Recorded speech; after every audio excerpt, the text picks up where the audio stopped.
Hello friends, আজকে আমি তৈরি করেছি মাটন কালা ভুনা। তো এটা করতে কি কি লেগেছে আর কিভাবে আমি তৈরি করলাম সমস্তটাই তোমাদের সাথে শেয়ার করব। তো দেখে নাও কিভাবে আমি এটা তৈরি করলাম। এখানে আমি 750 মতো মাটন নিয়ে নিয়েছি, ভালোভাবে ধুয়ে। এবারে এটাকে আমি প্রেসারে সিটি দিয়ে নেব 3 থেকে 4টে।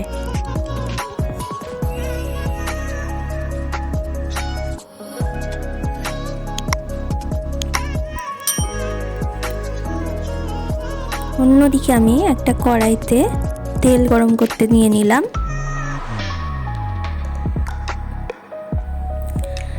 বেশ খানিকটা তেল নিয়েছি। এবারে আমি আগে থেকে কেটে রাখা পেঁয়াজগুলো ভেজে নেব।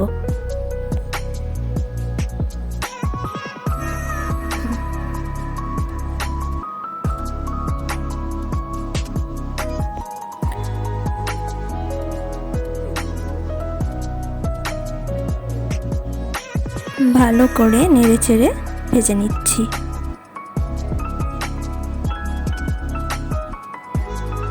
আর এদিকে আমার মাটনটা সিটি দিয়ে নেওয়া হয়ে গেছে। দেখো আমি নামিয়ে নিয়েছি।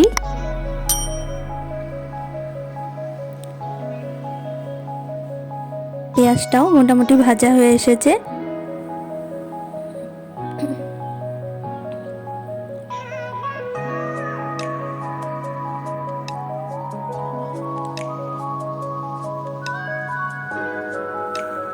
এবারে কয়েক দানা চিনি দিয়ে নিচ্ছি, এতে কালারটা বেশ ভালো আসে। আবারও আমি নেড়ে চেড়ে ভেজে নেব।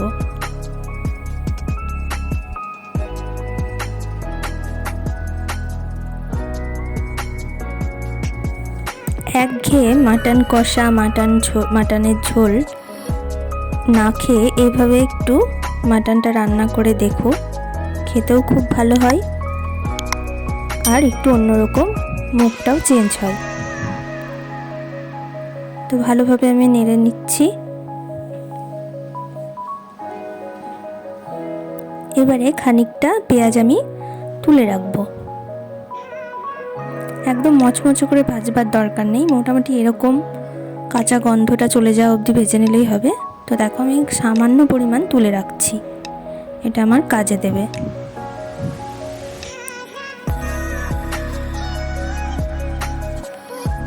এবারে আমি আগের থেকে সিদ্ধ করে রাখা মাটনগুলো এই পেঁয়াজের উপর দিয়ে দিলাম, দিয়ে ভালোভাবে নেড়ে চেড়ে নেব। আর বলে রাখি, টোটাল রান্নাটা পুরো একদম লো ফ্লেমেই তৈরি হবে রান্নাটা।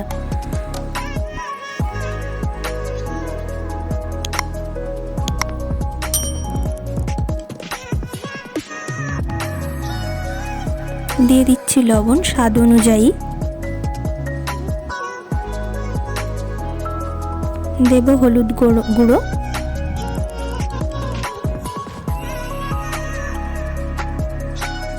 হালকা স্টিমে একদম আস্তে আস্তে রান্নাটা তৈরি হবে।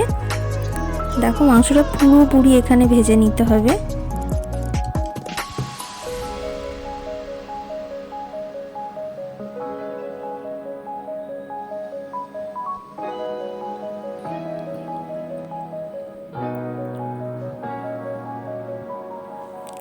এবারে আমি একটু মশলা করে নেব। এখানে আদা, রসুন আর ওই যে তুলে রেখেছিলাম যে ভাজা পেঁয়াজটা, সেটা একসাথে পিষে নেব।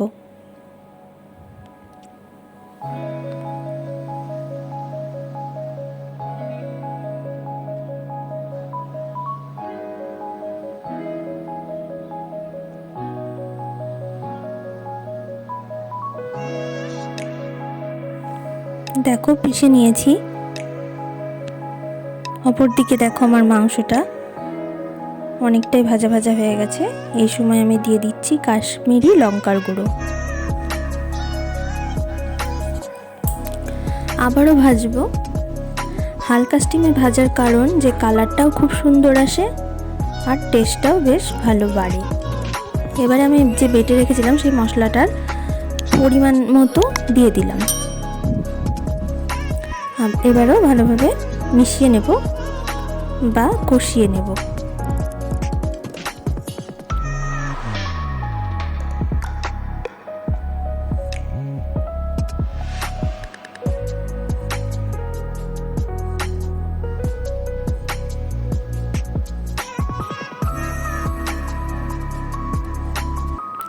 এবারে আমি তৈরি করব ভুনা মশলা।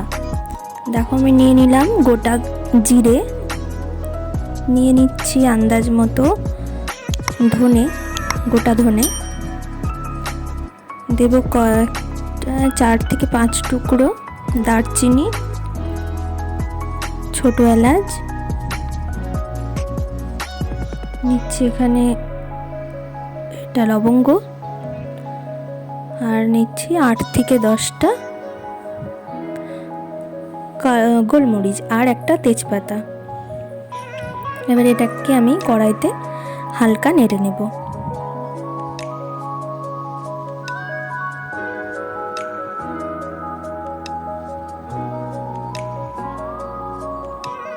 গোলমরিচটা তোমরা বাড়িয়েও নিতে পারো বা কমিয়েও নিতে পারো, এতে ঝালের পরিমাণটা যেহেতু আছে তো সেক্ষেত্রে লঙ্কার গুঁড়ো যেহেতু ব্যবহার করেছি তো এখানে মানে তোমার ঝালটা এটাতেই হবে।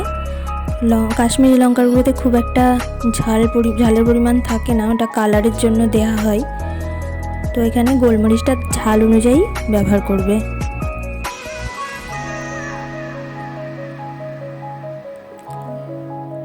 দেখো এদিকে আমি মশলাটাও ভাজছি, অপর দিকে আমি মাংসটাও একটু নেড়ে চেড়ে নিচ্ছি।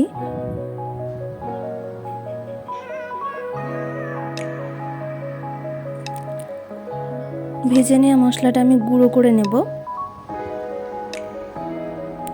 তো মাঝে মাঝে আমাকে এদিকটাও দেখতে হচ্ছে, তো আমি ভালো করে একটু নেড়ে নিচ্ছি, না তো তলে লেগে যাওয়ার সম্ভাবনা থাকতে পারে। আর এদিকে দেখো আমি মশলাটা তৈরি করে নিয়েছি, ওটা আমি 1 থেকে 2 চামচ মতো ইউজ করব এই রান্নাটাতে। তো আমি মাটনের মধ্যে দিয়ে দিলাম, আবারও আমি নাড়তে থাকবো।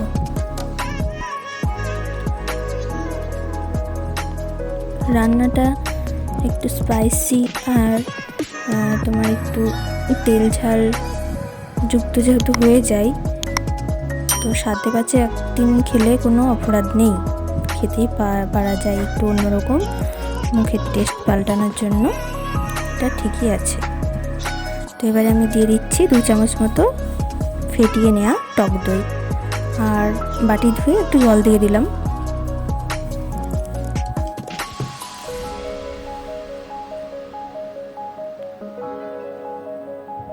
আর আমরা রোজ রোজ তো এরকম রান্না খাই না, তো 1 দিন খেলে কোনো দোষের নেই, খাওয়াই যেতে পারে।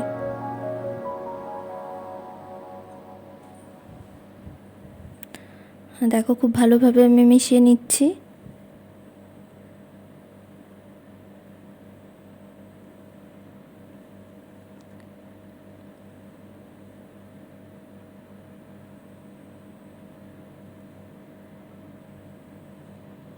দেখো কালারটা অনেকটা চেঞ্জ হয়ে এসেছে। এবারে খুব হালকা পরিমাণ জল আমি দিয়ে দেব।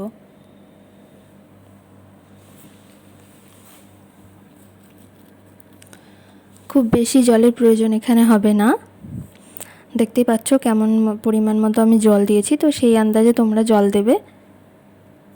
দেখো ফুটে এসেছে।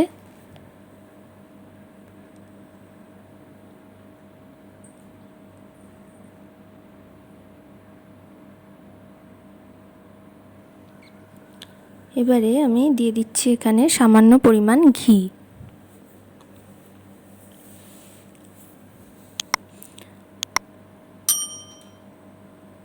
আর বাকি যে ভুনা মশলাটা আমি তৈরি করেছিলাম তার অর্ধেকটা আমি রেখে দিয়েছিলাম, তো এই নামানোর আগে আগে আমি এটা ছড়িয়ে দিলাম। রান্নাটা পুরো শুকনো শুকনো টাইপের হয়, এখানে একটু গ্রেভি থাকে না, মানে থাকলে ভালোও লাগে না। তো এই মাটন কালা ভুনাটা তোমরা লুচি, পরোটা, নান বা ভাতের সাথেও সার্ভ করতে পারো।